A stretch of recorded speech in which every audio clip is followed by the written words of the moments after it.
বাংলাদেশের রাজনীতিতে একটা ভালো দিক যে আমরা সংসদীয় রাজনীতিতে ফিরছি। আপনি জানেন যে স্বাধীনতার পর থেকে বাংলাদেশে সংসদীয় রাজনীতি ওই অর্থে কখনোই কার্যকর ছিল না। 90-এর পরে যখন বহুদলীয় গণতন্ত্রটা প্রতিষ্ঠা হইল তখনও সংসদ বর্জন এটা অনেক বড় একটা বিষয় ছিল।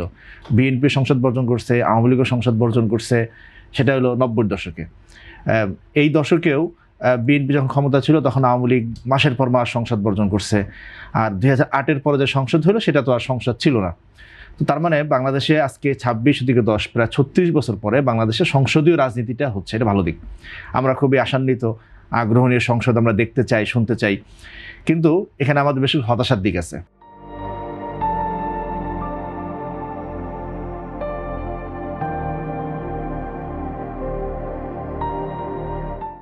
সেটা হলো বাংলাদেশের সরকারি দল এবং বিএনপি দল, এই বিরোধী দল, তারা কেউই জনগণের স্বার্থে সংসদটাকে ব্যবহার করছেন না। বিএনপি ব্যবহার করছেন তাদের প্রতিপক্ষকে রাজনৈতিকভাবে, আদর্শিকভাবে মানে হেয় প্রতিপন্ন করা অথবা দমায় রাখার জন্য, এবং বিরোধী দল যেটা জামাত ইসলাম, তারা সংসদে সেই সুযোগটাকে কাজে লাগাচ্ছেন নিজেদের সাফাই গাওয়ার জন্য এবং মানে অনেক ভুল ভাল কথাবার্তা এটা সেটা বলে তারা সংসদটাকে মানে আলোচনা চালায় যাচ্ছেন। আপনারা জানেন যে সংসদের প্রতিটা মিনিটে প্রচুর টাকা খরচ হয়। তো এই সংসদে কে কি বল এটা গুরুত্বপূর্ণ ছিল। এবারের জাতীয় বাজেটটা অত্যন্ত গুরুত্বপূর্ণ জাতির জন্য, অনেকগুলো কারণ। বৈশ্বিক মহামারী বা বৈশ্বিক যে যুদ্ধ, জ্বালানি সংকট, বাংলাদেশ দীর্ঘ একটা ভঙ্গুর অর্থনৈতিক অবস্থার মধ্য দিয়ে আসছে, ফ্যাসিবাদের পতন হয়েছে, প্রাতিষ্ঠানিক প্রতিষ্ঠানগুলো সব ভাঙা। এখানে একটা চমৎকার মানে একটা খুব মানে একটা ক্রান্তিকালে আমরা এই বাজেটটা পেয়েছি।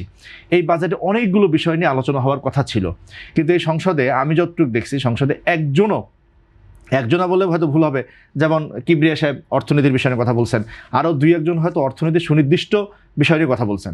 বাকি সবাই মাইক পায়া যে কি বলে আমরা অবাক হয়ে থাকি, কে কোথার থেকে কি বলছে, কোনো তাল নাই, আগে পরে কোনো সংযোগ নাই, একে গালাগালি করতেছে, অমুকের করতেছে।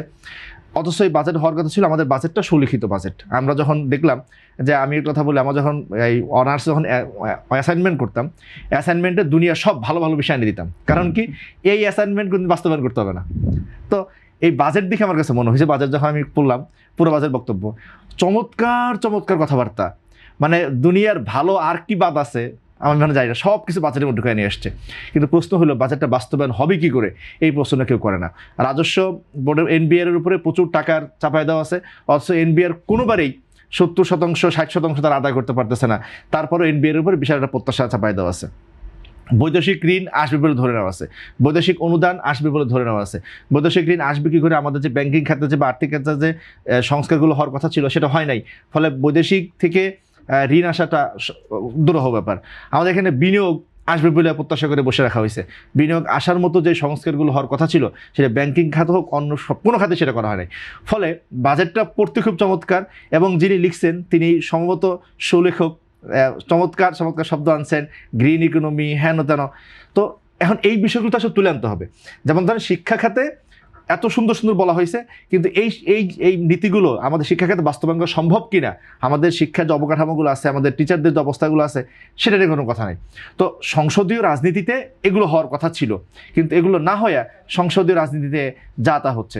যেমন আমাদের সুবক্তা সালাউদ্দিন সাহেব, তিনি চমৎকার করে কথা বলেন, তিনি জামাত ইসলামের ইতিহাস নিয়ে সব কিছু তিনি বললেন।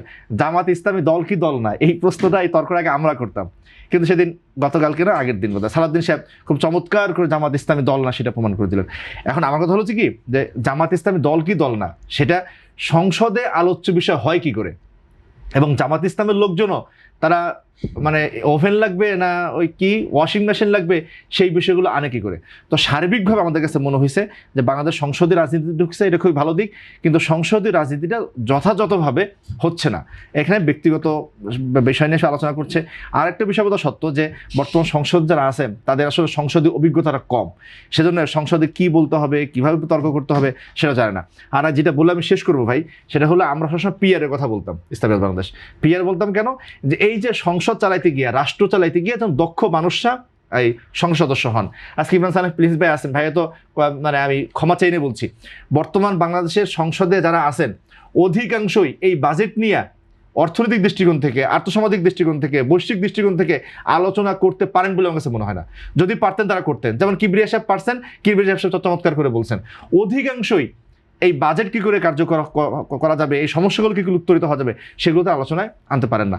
এখন এজন্যই আমাদের বাজেটটা তাহলে কি দাঁড়াইছে, আমাদের অর্থমন্ত্রী যেটা অনুভব পেশ করছেন, এখন বিষয় কি অর্থমন্ত্রীও তো বাজেটটা লেখেন না, বাজেটটা লেখে হলো মানে যুগ্ম সচিবরাও লেখেন না, সহকারী সচিবরা বাজেটটা খসড়া করেন, বাকি সবাই সাইন করে যায়, আর প্রধানমন্ত্রী হয়তো কিছু নীতি দেন।